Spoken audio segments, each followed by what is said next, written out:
জুবিনদা আজি এৰি থৈ যোৱা 12 দিন হ'ল কাইলৈ 13 দিনীয়া আয়োজন কৰিছে আপুনি কি ক'ব সঁচাকৈ এইটো কথা ক'বলৈ মানে মোৰ একদম মনটো বেয়া হৈ যায়, ইয়া ভাঙি যায়। যোৱাকালি আমি শ্ৰাদ্ধত গ'লোঁ, মানে জুবিনদাৰ শ্ৰাদ্ধ যে আমি খাব লাগিব তেওঁ মানে কিবা ভাবিব নোৱাৰা কথা এটা। আৰু অকল এইটো মই বুলি নহয়, গোটেই অসমৰ ৰাইজে প্ৰতিজন মানুহে চবেই এনেকুৱা অনুভৱ কৰিছে যেন তেওঁলোকৰ নিজৰ পৰিয়ালৰ কোনোবা এজন হেৰাই গ'ল।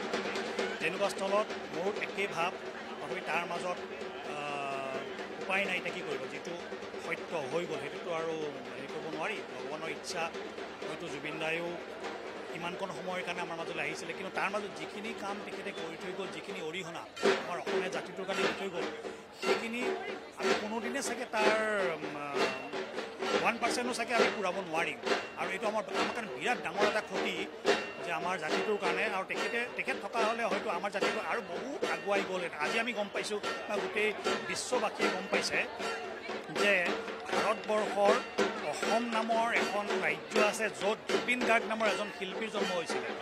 এই কথাটো আজি প্ৰমাণ হৈছে আৰু সকলোৱে গম পাইছে, যিটো আমাৰ কাৰণে বহুত ডাঙৰ কথা। আৰু মোৰ কাৰণে এইটো বিৰাট গৌৰৱৰ কথা যে ময়ো অসমৰ এজন স্থায়ী বাসিন্দা, এজন অসমীয়া, আৰু মই এজন তেওঁৰ দৰে অসমত জন্ম লাভ কৰিছোঁ। সেইটো কাৰণে মই গৌৰৱ অনুভৱ কৰোঁ।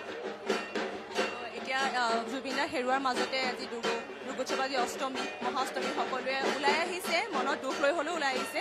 গতিকে আপুনি কি সেইটো হয় অৱশ্যে, বহুত দুখৰ মাজত আমাৰ দুৰ্গা পূজাখন হৈছে, আজি মহা অষ্টমী পূজা।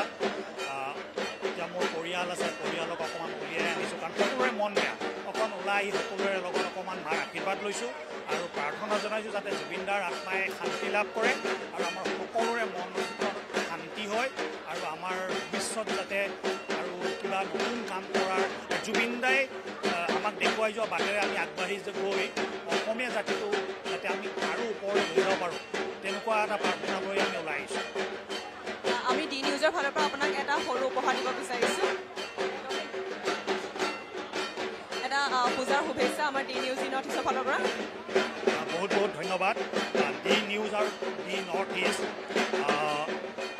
আপোনালোকলৈ মোৰ ফালৰ পৰা শাৰদীয় দুৰ্গা পূজাৰ আন্তৰিক অভিনন্দন জনাইছোঁ আৰু আশা কৰিছোঁ আপোনালোকৰ এই চেনেলটো দিনক দিনে উন্নতিৰ ফালে আগবাঢ়ি যাওক আৰু অসমৰ 1 নম্বৰ চেনেল হৈ যাওক।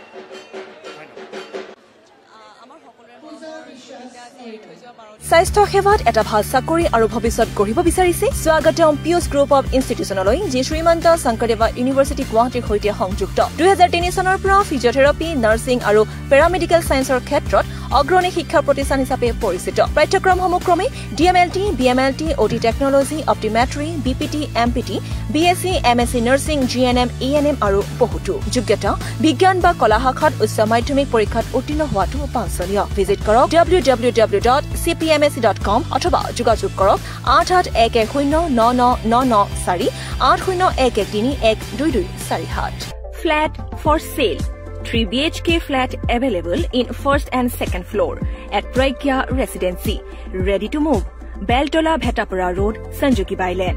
For enquiry, please contact 8822-431840 700-2464789.